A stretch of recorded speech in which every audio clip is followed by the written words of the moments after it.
इस मूवी के स्टार्ट में हम एक बूढ़े आदमी को देखते हैं जो कि एक गैंगस्टर की बॉडी पे टैटू बना रहा था। तभी वहाँ पे उस गैंगस्टर का एक आदमी आके उसे एक लेटर देता है। वो जब उसे खोलता है तो उसमें से ब्लैक सैंड निकलती है। उन गुंडों को तो इस चीज की कुछ समझ नहीं आ रही थी, लेकिन वो बूढ़ा आदमी उस ब्लैक सैंड को देख के शॉक्ड हो जाता है। वो उन्हें बताता है कि काली रेत का मतलब है कि इस दुनिया का सबसे खतरनाक निंजा आने वाला है। कई सालों पहले उसका सामना उन वॉरियर से हुआ था और वो जानता है कि ये कितने खूनखार होते हैं। तभी वो उन्हें अपनी बॉडी पे कई साल पुराना घाव दिखाता है। साथ ही उन्हें बताता है कि उसका दिल राइट साइड पर है, इसी वजह से वो निंजा के उस अटैक से बच गया था। वो लोग उस बूढ़े आदमी की बातों को सीरियस नहीं लेते और उस पे हंसने लगते हैं, लेकिन तभी अचानक से एक आदमी का सर उसकी बॉडी से अलग हो जाता है, जिसके कारण वहाँ मौजूद सभी लोग काफी ज्यादा डर जाते हैं और उससे फाइट के लिए तैयार हो जाते हैं, जो इन्हें कहीं भी नजर नहीं आ रहा था। तभी वहाँ पे एक वायर आती है और एक आदमी को ऊपर खींच लेती है और जब वो नीचे गिरता है तो उसकी बॉडी के टुकड़े हो चुके थे। ये देखकर सब लोग बगैर सोचे समझे फायरिंग करना स्टार्ट कर देते हैं। वो निंजा असल में अंधेरे में छुप के वार करते थे और देखते ही देखते वो उस गैंगस्टर के सभी लोगों को मार डालते हैं। ये देखकर वो गैंगस्टर काफी ज्यादा डर चुका था।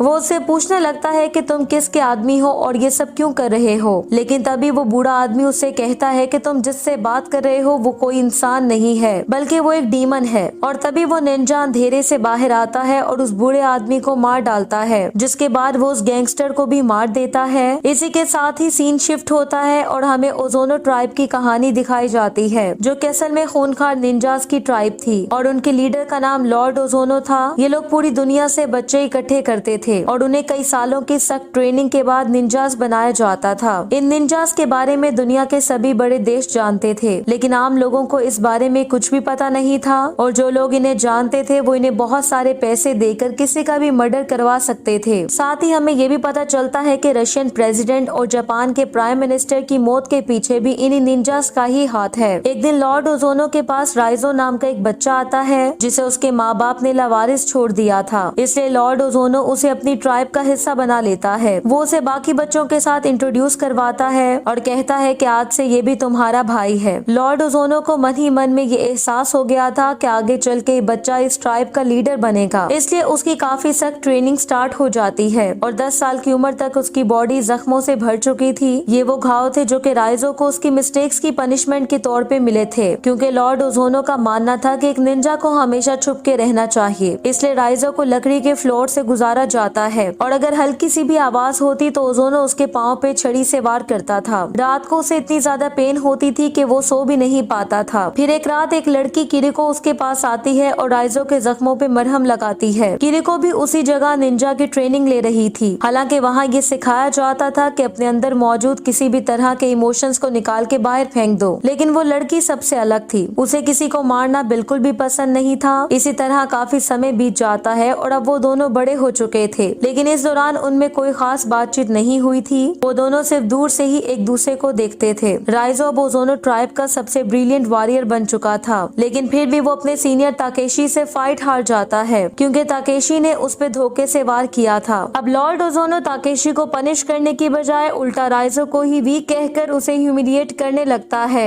लॉर्ड ओजोनो अपनी उंगलियों से राइजो के पेट में जोरदार वार करता है, जिससे वो काफी ज्यादा इंजर्ड हो जाता है। उसका मास्टर उसे कहता है कि यही असली पेन है, इसे बर्दाश्त करना सीखो, लेकिन तुम्हें किसी भी सूरत हारना नहीं चाहिए। इसके बाद वो राइजो को एक रूम में लॉक कर देता है और उसे खाना भी नहीं दिया जाता, ताकि वो ये जान सके कि रियल पेन होती क्या है। अब अगले दिन जब मास्टर राइजो के पास आता है तो वो फिर से ट्रेनिंग के लिए तैयार बैठा था। उसकी इस लगन को देखकर मास्टर बहुत ज्यादा खुश होता है और अब जब उनकी ट्रेनिंग स्टार्ट होती है तो राइजो अपने सारे ओपोनेंट्स को कुछ ही देर में हरा देता है। जबकि इंटरेस्टिंग बात ये थी कि इस दौरान राइजो की आंख पे पट्टी भी बंधी हुई थी। किरिको भी ये सब कुछ देख रही थी, लेकिन अभी भी उसे ये सब अच्छा नहीं लगता था। राइजो उसे अक्सर समझाया करता था कि अगर ओजोनो को इस बारे में पता चल गया तो वो उसका दिल निकाल लेगा, लेकिन किरिको यहाँ उससे कहती है कि मेरा दिल तो तुम्हारे पास है, फिर कोई कैसे निकालेगा। एक दिन किरिको को एक नाइफ से किसी को मारने का टास्क दिया जाता है, लेकिन किरिको ऐसा नहीं कर पाती, इसलिए लॉर्ड ओजोनो उसके चेहरे पे वार करके उसे इंजर कर देता है और उसे एक केज में बंद कर दिया जाता है। रात को राइजो सबसे छुप के वहाँ आता है और किरिको को पानी पिलाता है। इसके बाद हम कुछ दिनों बाद का सीन देखते हैं, जब किरिको एक दीवार फैला के वहाँ से भागना चाहती थी, क्योंकि वो ट्रेनिंग अकेडमी में होने वाले टॉर्चर से अब तंग आ चुकी थी। वो राइजो को भी अपने साथ चलने का बोलती है, लेकिन राइजो लॉर्ड ओजोनो को बिट्रे नहीं करना चाहता था, इसलिए किरिको वहाँ से चली जाती है। लेकिन लॉर्ड ओजोनो उसे पकड़ लेता है और अब उसे लॉर्ड ओजोनो को बिट्रे करने के कारण मौत की सजा सुनाई जाती है, जिसके बाद ताकेशी उसे सबके सामने मार डालता है।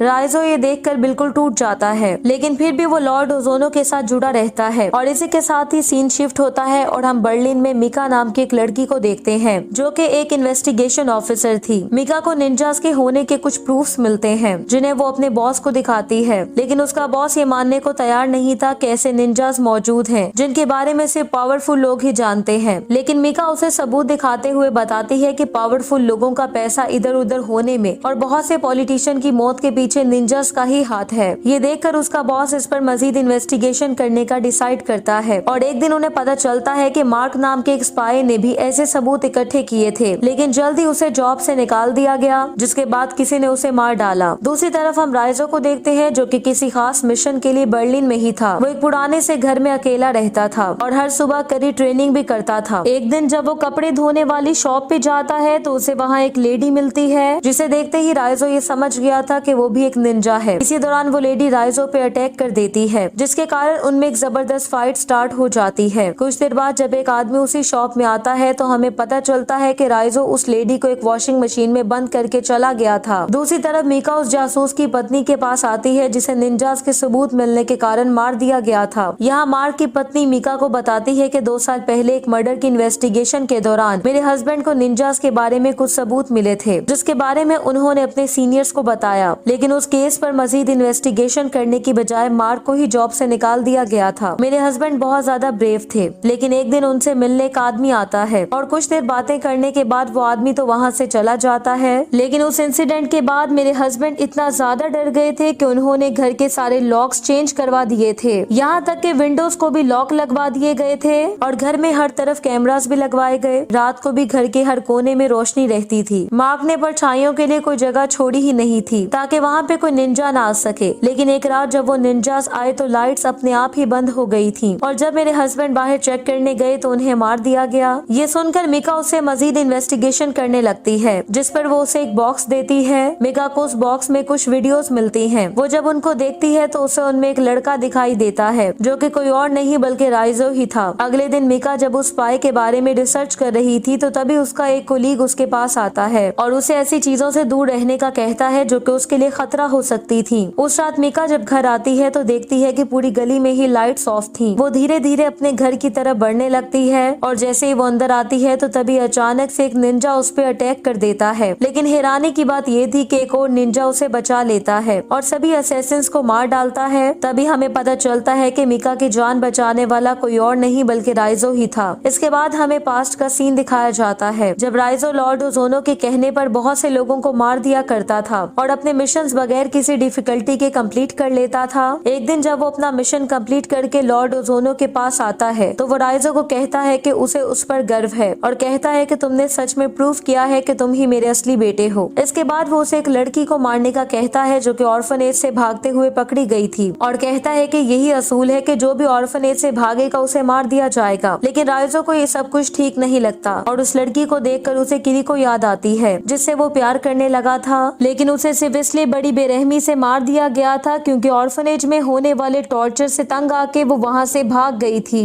इसलिए राइजो यहाँ उस लड़की को मारने की बजाय लॉर्ड ओजोनो पे ही अटैक कर देता है और उसके फेस को जख्मी कर देता है। ये देखकर बाकी सब लोग राइजो पे अटैक कर देते हैं। वो उनसे भी फाइट करने की कोशिश करता है, लेकिन वो लोग उसे इंजर करके छत से नीचे फेंक देते हैं। लेकिन खुशकिस्मती से वो पानी में गिरने की वजह से बच जाता है और उस दिन के बाद से राइजो ने निंजास के खिलाफ काम करना स्टार्ट कर दिया था और उनके हर मिशन को नाकाम बनाने लगा। राइजो ये सब कुछ मिका को बता रहा था और वो उसे कहता है कि उसने उसकी जान भी इसी वजह से बचाई है क्योंकि वो निंजास के हर मिशन को फेल करना चाहता है। लेकिन मिका उससे कहती है कि निंजास से फाइट करने में तो मैं तुम्हारी कोई हेल्प नहीं कर सकती, जिस पर राइजो उससे कहता है कि मुझे तुम्हारी हेल्प की जरूरत नहीं है, मुझे तो बस लॉर्ड ओजोनो को ढूंढने में तुम्हारी हेल्प चाहिए। इसके बाद वो दोनों एक होटल में आते हैं जहाँ राइजो मिका को अपना ड्रेस चेंज करने का कहता है क्योंकि निंजास खास सूंघने की शक्ति से इंसानों तक पहुँच सकते थे। उसी रात मिका फोन पे अपने बॉस को राइजो के बारे में सब कुछ बता देती है और उससे कहती है कि उसे राइजो पे ट्रस्ट है,